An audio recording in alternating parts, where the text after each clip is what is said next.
Ladies, we need to talk. It is very important to get the word out, to get the message out that there are claims and valid research that these hair relaxers, chemical hair relaxers and straighteners are linked to a plethora of health issues, including uterine cancer, breast cancer, and uterine fibroids. I'm 28 years old and I was just diagnosed with uterine cancer. Jenny Mitchell had been using chemical hair relaxers and straighteners for more than 2 decades by the time of her diagnosis. Now, after a full hysterectomy, she is experiencing menopause. I'm still feeling that void of not being able to bear my own child. Now Mitchell is filing suit against L'Oreal, one of a number of companies that make chemical hair straighteners and relaxers typically marketed to African American women. I don't think it's an exaggeration. 95% of all black women use these chemical relaxers. Just a survey. How many of you have ever used a chemical relaxer? Show of hands. Last week, a study released by the National Institutes of Health found that women who use chemical hair straighteners face a higher risk of developing uterine cancer. It makes me nervous because I am a person that uses, straightening products and chemicals as well. Trish Crowder is a Chicago area stylist who's been working with straighteners for almost 30 years. I have experienced, some of my clients with, some issues going on. In addition to the lawsuit, which is filed here in Chicago, Crump is calling on the U.S. government to pull all hair straightening products off the shelves. Trish Crowder says the study and the lawsuit are changing the way she thinks about using straightening products. Just to stay away from it. Just go natural, wear your own hair. It's something that I'm going to do, and I'm definitely going to just be a natural stylist. There's really nothing funny about this whatsoever. These products are purposely marketed towards black people. Purposely. And this is a woman who is suing. She said, had she known all these years ago, if there was a warning on the box to say this could cause cancer, she wouldn't have used it. This is Miss Rhonda Terrell from Alabama. She's 55. She's had a total and complete hysterectomy. A radical hysterectomy, which is the removal of her uterus, cervix, ovary, fallopian tubes. And she tried to come to terms with the way the disease has altered her life. And of course, she says that cancer is a painful condition. These products are purposely geared towards African American women. Here in Pennsylvania, they have been trying to pass a Crown Act. And what does that Crown Act stand for? Creating a respectful and open world for natural hair.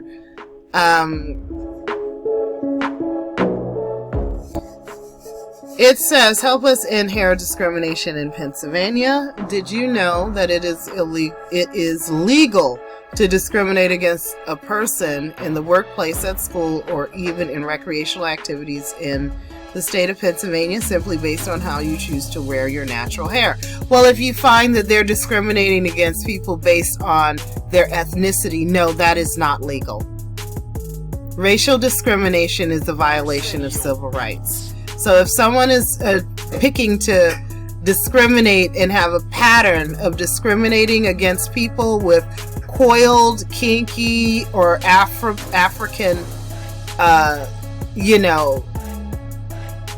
Afrocentric hair or hairstyles, then obviously you're racially discriminating. You're not just discriminating against hair, because a white woman from Sweden does not naturally have kinky coiled hair. So I don't see too many blondes with straight hair being told not to wear their natural hair to work. So how these people can allow this to go on is beyond me. But they say they're trying to do something, and it's just absolutely ridiculous that we are going through something like this in year 2022. The Pennsylvania Crown Act believes that natural hair should be embraced, and there should be no space where wearing one's natural hair is deemed unacceptable, inappropriate, and unprofessional. This act has still not passed in this state. This still hasn't passed in Pennsylvania. And this article from the Stark Law Group is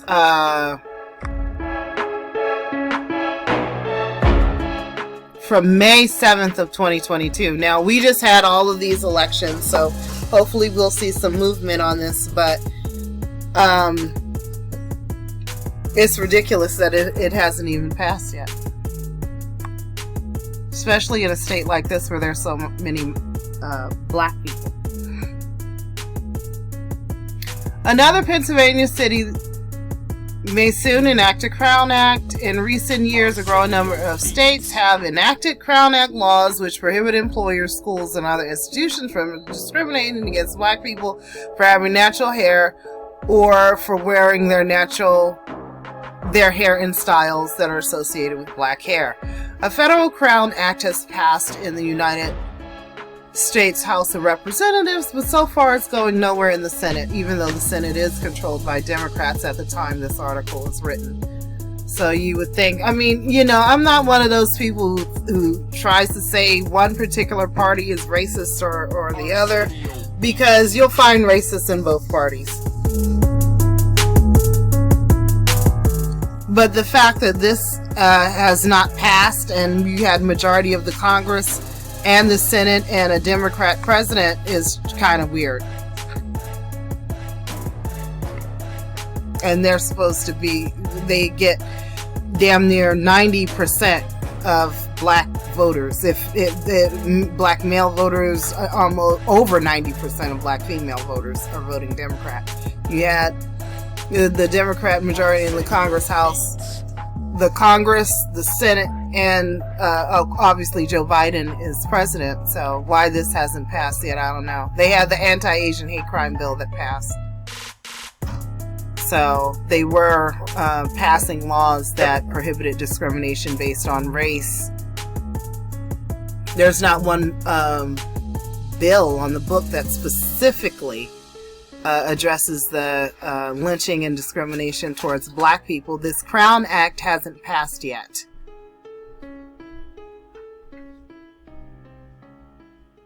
It's going nowhere in the Senate. Although Pennsylvania doesn't have a Crown Act, both Philadelphia and Pittsburgh do. Oh, well, you step your foot outside of Philadelphia. One more city, York, will be added to that list if the vice president of York City Council and those who support her succeed in their efforts. I don't know what happened with that. She's attempted to add protection to the city's human relations order. And these are different cities that are choosing to act. It's very important to get involved in local government, but you do have to consider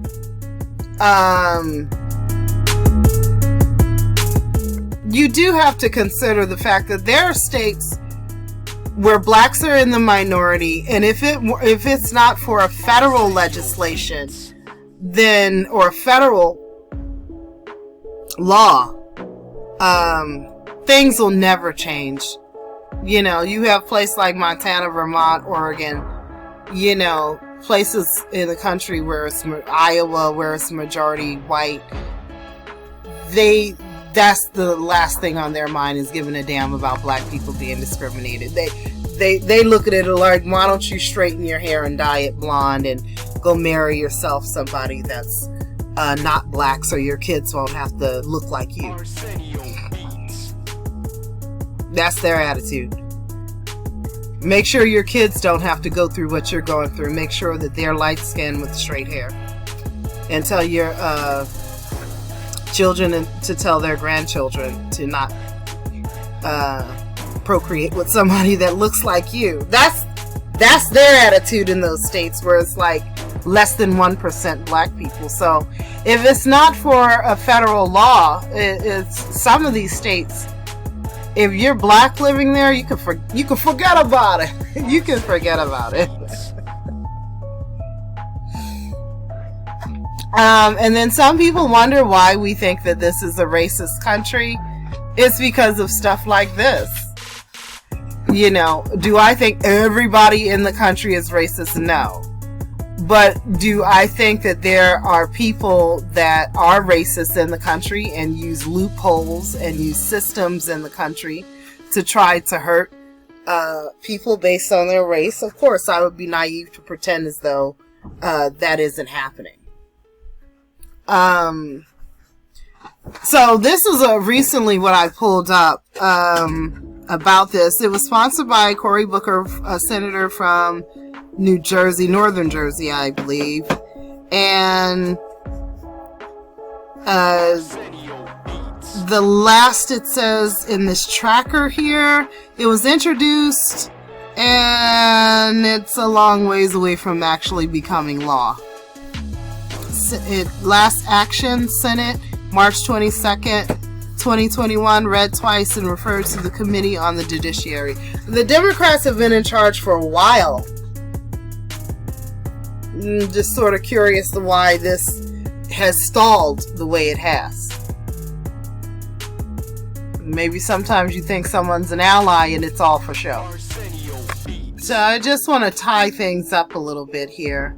Black women who are regularly pressured to not look black. You're supposed, I don't know, if you're supposed to run around with straight hair, unnaturally straight hair, because obviously it's not growing out of your scalp that way. My hair isn't growing out of my scalp in dreads. But you could be discriminated against from wearing dreads, from wearing braids, cornrows, and you certainly will be discriminated against if you have an afro or you're wearing your natural coiled pattern to your hair. So you're being pressured to straighten your hair, and then the products that they're putting out there for you could cause you to have a health problem like cancer. Isn't that something? So, I mean, I hate to say it, but some of these products that's geared towards us, that, you know, that you see black women on the package for the hair dyes or the relaxers, and you think, oh, this is for me. Yeah, it's for you, all right. It's for you, honey. That's what they're thinking. Yeah, it's for you. It's not for us. It's for you. And then you'll find out a couple of decades down the road, oh yeah, it's causing cancer and uterine fibroids and all kinds of problems, but it's for you. Anyway, thank you for listening. Thank you for watching.